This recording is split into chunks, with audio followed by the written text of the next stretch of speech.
semua yang kita kepengen bisa kita dapatkan dengan cara yang mudah. Karena di zaman digital ini banyak sekali pilihan di luar sana. Tetapi teman-teman harus tahu apa resikonya. Oke, tadi sudah disampaikan sama Ibu Rista, rasio yang baik antara pendapatan dan hutang itu berapa? Tadi sudah dikasih tahu kan berapa? Ada yang masih ingat gak? Berapa persen? 30%. Dan kita harus membedakan WBI apa? Yang wajib, butuh, dan ingin. Kebanyakan I-nya ini terlalu manggil-manggil, bener nggak? Bener nggak? Saya punya anak juga seusia teman-teman di sini.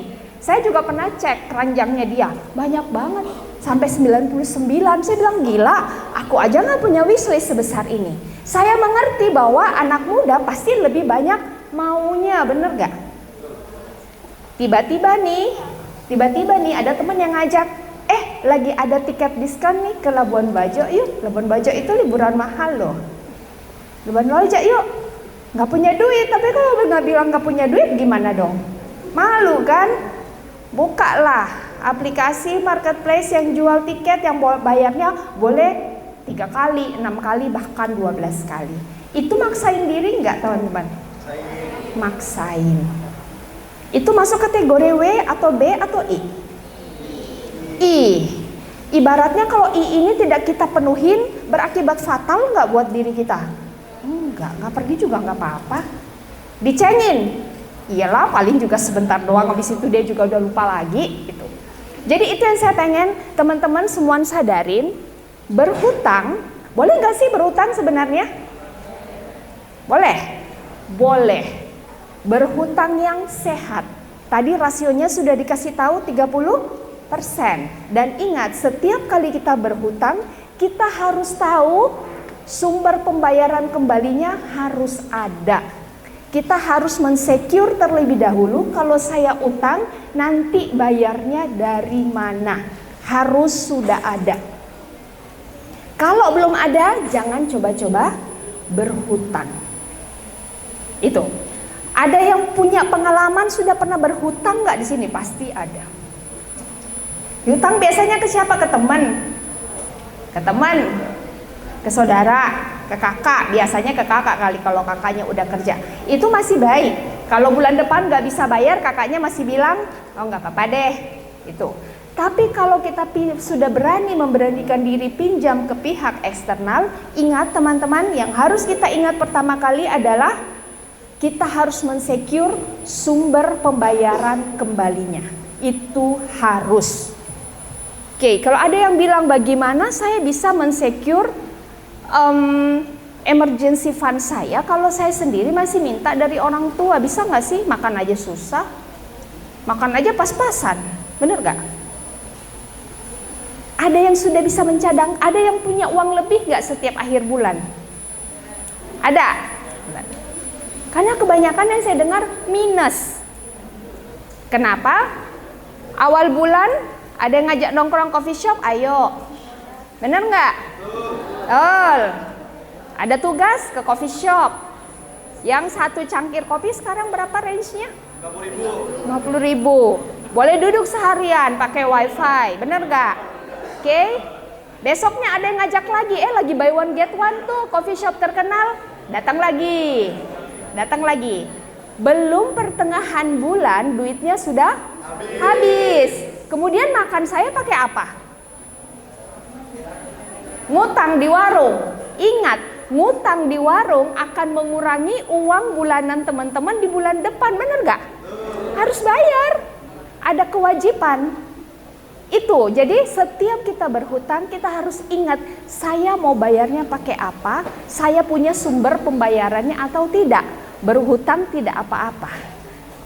Bersyukur teman-teman berada di era digital ini, banyak sekali fasilitas untuk teman-teman bisa mendapatkan informasi, literasi maupun edukasi. Di zaman saya dulu tidak ada pinter-pinternya kita.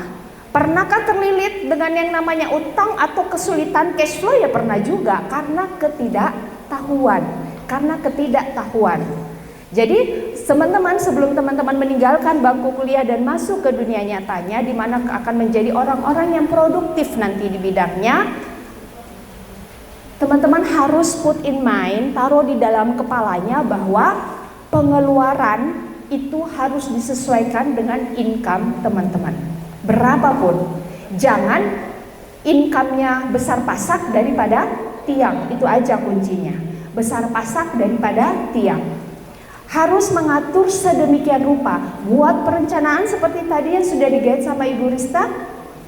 Buat anggaran bulanan apa saja yang wajib, kemudian yang kira-kira menjadi kebutuhan berikutnya yang akan kita penuhi. Yang sifatnya ingin, yuk kalau bisa kita pending dulu, kita nggak ngopi, kita nggak apa-apa kok, bener nggak? Kita nggak akan sengsara. Tapi kalau kita nggak bisa memenuhi kebutuhan makan kita setiap bulannya, sengsara nggak? Mati nggak kita? Mati. Jadi coba diprioritaskan seperti itu. Saya mengerti di usia muda banyak sekali keinginan, apalagi pergaulan dan lain-lain. Jadi coba cadangkan dana darurat seperti yang sudah di-guide tadi sama Ibu Rista. Tapi tolong teman-teman, jangan semua kondisinya darurat. Tiap sebentar darurat. Daruratnya banyak banget. Daruratnya apa? Di sana lagi buy one get one. Darurat loh, aku harus beli. Lagi ada Harbolnas, darurat loh, cuma 2 hari. Ini mah darurat. Jadi tolong kategori daruratnya juga diatur. Darurat artinya apa?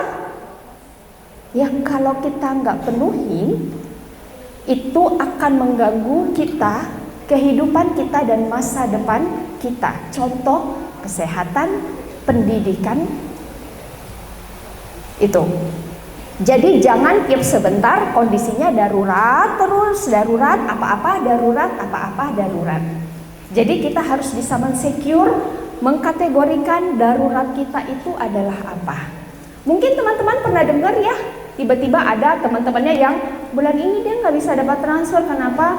Orang tuanya nggak bisa transfer karena berbagai kondisi dan keadaan. Kita nggak bisa prediksi kapan kondisi darurat itu datang. Bayangkan teman-teman, ketika kondisi darurat itu datang dan kita tidak punya persiapan, apa yang harus kita lakukan? Bingung kan? Nah, itulah pentingnya kenapa kita mulai harus membiasakan diri mencadangkan dana darurat ini. Tapi jangan seperti yang saya bilang, godaan dana darurat ini besar. Jangan tiap sebentar dan semuanya kondisinya darurat. Itu yang saya pengen sampaikan ke teman-teman sekalian. Berhutang bolehkah? Boleh, tetapi harus dengan rasio yang sehat dan harus punya sumber pembayaran kembalinya. Karena hutang bukan uang jajan tambahan. Hutang itu adalah, kalau teman-teman belajar neraca di sekolah, di kampus neraca, ada aktiva, ada pasiva. Ketika hari ini dia masuk di aktiva, besoknya dia sudah muncul ada di pasiva, kewajiban yang harus dipenuhi. Jadi jangan besar dan pasak daripada tiang. Belajar kelola keuangan, kelola ingin, karena ingin ini yang sering menjerumuskan kita. Oke, berikutnya adalah ketika teman-teman nanti sudah bisa memperoleh penghasilan, kemudian sudah bisa mengelola, teman-teman tentu ingin melakukan apa yang namanya investasi, atau bagaimana saya mau menginvestasikan dana darurat. Sudah disampaikan sama Ibu Rista, yuk pilih investasi yang aman, yang resikonya kecil. Tadi sudah disebutkan apa? Deposito, ada emas, yang memang tren harganya itu naik dan pasti aman, punya nilai jual beli kembali yang bagus. Nah, jangan pernah tertarik juga dengan di sini loh naruh duit 1 juta, tar bunganya 2 juta. Sudah ada tuh teman saya yang seperti itu. Berpikir yang logis ya, kalau sesuatu terlalu indah atau yang kita biasa sebut too good to be truth, terlalu indah untuk jadi kenyataan, coba dipikirkan lagi logiknya. Karena biasanya yang terlalu mengiming-iming itu biasanya sengsara setelahnya. Banyak kasus yang sudah pernah terjadi. Jadi sebelum teman-teman melangkahkan kaki ini masuk ke dunia produktif, ke dunia kerja, yuk dari sekarang ditanamkan di dalam kepalanya bahwa kita harus bisa memanage uang kita nanti, mengatur cash flow kita nanti, Ya, supaya apa? Kita tetap bisa mencadangkan apa itu dana darurat, kemudian kita bisa menginvestasikan, taruh di investasi yang aman, bukan yang mengiming-iming, supaya apa? Untuk keamanan kita jangka panjang. Jangka panjang. Jangan tunggu gaji besar baru mencadangkan dana darurat, tidak harus. Berapapun pendapatannya, pos dana darurat harus dicadangkan. Harus, apalagi kalau sudah menikah, punya anak, wah dana daruratnya harus lebih besar lagi. Karena banyak hal yang kita tidak bisa bilang tidak ketika darurat itu tiba. Jadi teman-teman, saya pengen mengajak kita semua, yuk mulai dari sekarang kita bangun semangat buat nabung, buat mulai mencadangkan dana darurat. Tidak perlu menunggu penghasilannya besar, dari sekarang kita melatih diri supaya nanti apa? Nantinya kita tidak menemukan kesulitan yang bisa menjerumuskan kita masuk ke pinjaman yang tidak seharusnya. Seperti itu. Oke?